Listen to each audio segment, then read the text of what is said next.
তোমাকে কয়েকটি প্রশ্ন জিজ্ঞাসা করি, তুমি উত্তর দিবা, ঠিক আছে? ঠিক আছে স্যার। কচু গাছেরটা খাওয়া যায় কিন্তু মানুষেরটা খাওয়া যায় না, বলো তো জিনিসটা কি? স্যার উত্তরটা হবে লতি। কচুর লতি খাওয়া যায় কিন্তু মানুষের কানের লতি খাওয়া যায় না। একদম সঠিক উত্তর বলেছ। আচ্ছা বলো, সোনা উৎপাদনে বিশ্বের প্রথম দেশ কোনটি? স্যার উত্তরটা হবে চীন দেশ। একদম সঠিক উত্তর। এবার বলো, বাংলাদেশের জাতীয় পাখির নাম কি? উত্তরটা হবে স্যার দোয়েল। বাহ বাহ, একদম সঠিক উত্তর বলেছ। আচ্ছা এবার বলো, কি ঘুরে কিন্তু আসলে ঘুরে না? স্যার মাথা হবে। একদম সঠিক উত্তর। এবার বলো, কে একদিনে বড় হয়ে যায় কিন্তু আস্তে আস্তে ছোট হয়? স্যার উত্তরটা হবে মোমবাতি। একদম সঠিক উত্তর বলেছ। এবার বলো তো, কোন জাম খাওয়া যায় না? স্যার উত্তরটা হবে এক্সাম। একদম সঠিক উত্তর। এবার বলো, এশিয়ার সর্বশেষ স্বাধীন দেশ কোনটি? স্যার উত্তর হবে পূর্ব তিমুর। বাহ বাহ, একদম সঠিক উত্তর বলেছ। এবার বলো, ডিমের কুসুম সাদা নাকি ডিমগুলির কুসুম সাদা, কোনটা ঠিক হবে? স্যার উত্তর দুটোই ভুল হবে, কারণ স্যার ডিমের কুসুম সাদা নয়, হলুদ হয়। একদম সঠিক উত্তর বলেছ। এবার বলো, ডিম উৎপাদনে আমাদের ভারতের স্থান কত নম্বর? স্যার ডিম উৎপাদনে ভারতের স্থান হলো দ্বিতীয়। একদম সঠিক উত্তর বলেছ। এবার বলো, কোন জিনিস আমরা দুবার ফ্রিতে পাই কিন্তু তৃতীয়বার টাকা দিয়ে কিনতে হয়? স্যার উত্তর হবে দাঁত, কারণ স্যার দুবার আমাদের দাঁত গজায় কিন্তু তৃতীয়বার বাঁধানো দাঁত ইউজ করতে হয়। একদম সঠিক উত্তর বলেছ। এবার বলো, পৃথিবীর সব থেকে বড় তাল গাছটি আছে কোন দেশে? স্যার উত্তর হবে কলম্বিয়া দেশে। একদম সঠিক উত্তর বলেছ।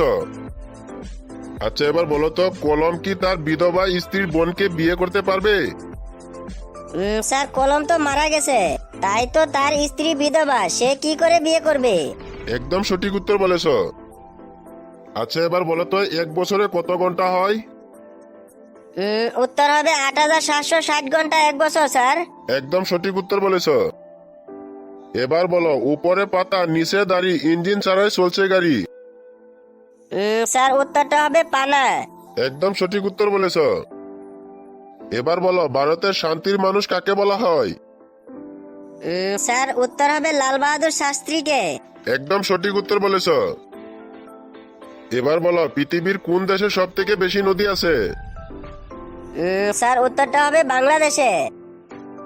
একদম সঠিক উত্তর বলেছ। এবার বলো, কোন জিনিস ধরা যায় কিন্তু ছোঁয়া যায় না? স্যার ভুল ধরা যায় কিন্তু ছোঁয়া যায় না। একদম সঠিক উত্তর বলেছ। এবার বলো, একটা হাতির মুখে কতগুলি দাঁত থাকে? স্যার ২৬টি দাঁত থাকে। একদম সঠিক উত্তর বলেছ। এমন একটা খাবারের নাম বলো তো যার মাঝখানে গলা শব্দটি থাকবে? স্যার উত্তর হবে মোগলাই। একদম সঠিক উত্তর বলেছ। এবার বলো, ভারতের লঙ্কার ব্যবহার প্রথম কোন রাজ্যে শুরু হয়? স্যার গোয়া রাজ্যে লঙ্কা প্রথম ব্যবহার হয়। একদম সঠিক উত্তর বলেছ। এবার বলো, মানুষ প্রতিদিন দেখে আর প্রতিদিন ভুলে যায়, জিনিসটা কি? স্যার উত্তর হবে স্বপ্ন। একদম সঠিক উত্তর বলেছ। আচ্ছা এবার বলো, কোন শাকে শুরুতে জল পড়ে?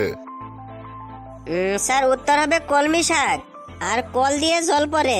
একদম সঠিক উত্তর বলেছ। এবার বলো, কোন পতঙ্গের খাবার ৩০০ বছর পর্যন্ত ভালো থাকে? স্যার মৌমাছির মধু। একদম সঠিক উত্তর বলেছ। এবার বলো, তোমার বাবার দুটি সন্তান, তোমার মায়ের দুটি সন্তান, মোট কতগুলি সন্তান? স্যার উত্তর হবে দুটি। একদম সঠিক উত্তর বলেছ। এবার বলো, কোন বাচ্চা জন্ম থেকে মৃত্যু পর্যন্ত শুধু জল খায়? স্যার উত্তর হবে চৌবাচ্চা। একদম সঠিক উত্তর। এবার বলো, প্রধানমন্ত্রী হবার সর্বনিম্ন বয়স কত? স্যার ২৫ বছর। একদম সঠিক উত্তর। এবার বলো, বোরোলিনের আবিষ্কার কে করেছিলেন? গৌরমোহন দত্ত। একদম সঠিক উত্তর। এবার বলো, জগন্নাথ দেবের রথের চাকার সংখ্যা কতগুলি? স্যার ১৬টি। একদম সঠিক উত্তর বলেছ। এবার বলো জগন্নাথ দেবের রথের নাম কি? স্যার নন্দী ঘোষ। একদম সঠিক উত্তর বলেছ। এমন কোন তাল আছে যে তাল বনে শিকার করে? স্যার উত্তরটা হবে সাঁওতাল। একদম সঠিক উত্তর বলেছ। এবার বলো বৃষ্টির জলে কোন ভিটামিন থাকে? Sir vitamin B12। একদম সঠিক উত্তর বলেছ। এবার বলো কার মাথা থাকে কিন্তু বুদ্ধি থাকে না? স্যার পুতুল হবে। একদম সঠিক উত্তর বলেছ। এবার বলো কোন জিনিস পুরনো হলে তাকে আমরা নতুন বলি? Sir new Delhi. একদম সঠিক উত্তর।